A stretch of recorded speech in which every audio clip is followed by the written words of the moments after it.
আসসালামু আলাইকুম, সবাই কেমন আছেন? আবারও হাজির হলাম একটি সাধারণ ভিডিও নিয়ে। তো এখানে আজকে দেখাবো যে পুশ গিয়ার এবং ম্যানুয়াল গিয়ার কাজ এবং কিভাবে দিতে হয়। তো গিয়ার আসলে তিন রকম হয়। একটি হচ্ছে ম্যানুয়াল গিয়ার, আরেকটি অটো গিয়ার, আরেকটি হচ্ছে পুশ গিয়ার। তো এখানে দেখতে পাচ্ছেন যে গিয়ারটি, এটি হচ্ছে পুশ গিয়ার। তো এই গিয়ারটি সচরাচর পুরোটাই ইলেকট্রিক সিস্টেম। ইলেকট্রিকের মাধ্যমে এই গিয়ার শিফটিং হয় এবং গিয়ার পরে। তো এখানে দেখতে পাচ্ছেন পি লেখা। তো পি মানে হচ্ছে পার্কিং, অর্থাৎ পি চাপ দিয়ে থাকলে আপনার গাড়ি লক হয়ে যাবে। আর আরে হবে হলো রিভার্স, অর্থাৎ গাড়ি যদি আপনি ব্যাকে নেন, পিছনে নেন, তাহলে আপনার এখানে আর চাপতে হবে। আর চাপলে আপনার গাড়ি পিছনে নিতে পারবেন। তারপর নেক্সট এখানে দেখতে পারতেছেন যে এন লেখা। তো এন মানে হচ্ছে নিউট্রাল, অর্থাৎ গাড়ি আপনার আগে পিছিয়ে নিতে হলে আপনার এন চাপতে হবে এবং এন চাপলে আপনার গাড়ি ধাক্কা দিয়ে সামনে পিছনে করতে পারবেন।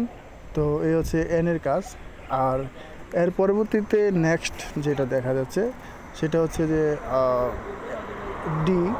তো আপনার ডি অর্থ হচ্ছে ড্রাইভ। তো আপনার গাড়ি যখন চালাবেন, গাড়ি যখন সামনে নেবেন, তখন আপনার ডি চাপতে হবে। তো ডি চাপলে আপনার গাড়িটা সামনের দিকে যাবে ইনশাল্লাহ। তো এ হচ্ছে পুশ বাটনের গিয়ার। এটা হচ্ছে একেবারেই লেটেস্ট মডেল।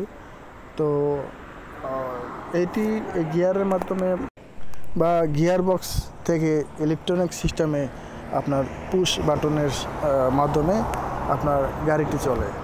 তো তারপরে এখানে দেখাবো যে এখানে ড্যাশবোর্ডের যে লাইটটি জ্বলে আছে এটা হচ্ছে ডোর লাইট। তো এটা দরজা খোলার সাথে সাথে ডোর লাইট জ্বলবে, ডানে দিলে ডানে, বামে দিলে বামে। তো এই হচ্ছে ডোর লাইটের অপশন। আর নিচে দেখতে পাচ্ছেন যে গাড়ি চালানোর জন্য যেগুলি প্রয়োজন হয়, তো একেবারেই নিচে যেটা দেখাবো সেটা হচ্ছে যে হ্যান্ড ব্রেক কীভাবে কাজ করে, ব্রেক কীভাবে কাজ করে, এসকেলেটর কীভাবে কী কাজ করে, তো এগুলি দেখাবো। তো একেবারে নিচে দেখতে পাচ্ছেন যে এটা হচ্ছে পুশ অন অফ, অর্থাৎ এটা হচ্ছে হ্যান্ড ব্রেক। আমরা আসলে হ্যান্ড ব্রেক বলে থাকি।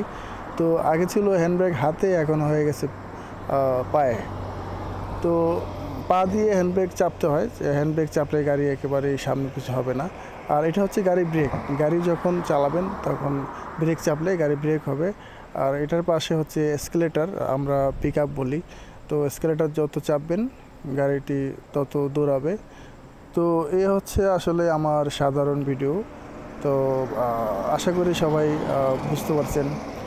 আর হচ্ছে এরপরে আমি যেটা দেখাবো সেটা হচ্ছে ম্যানুয়াল গিয়ার, যেটা ওল্ড মডেলের।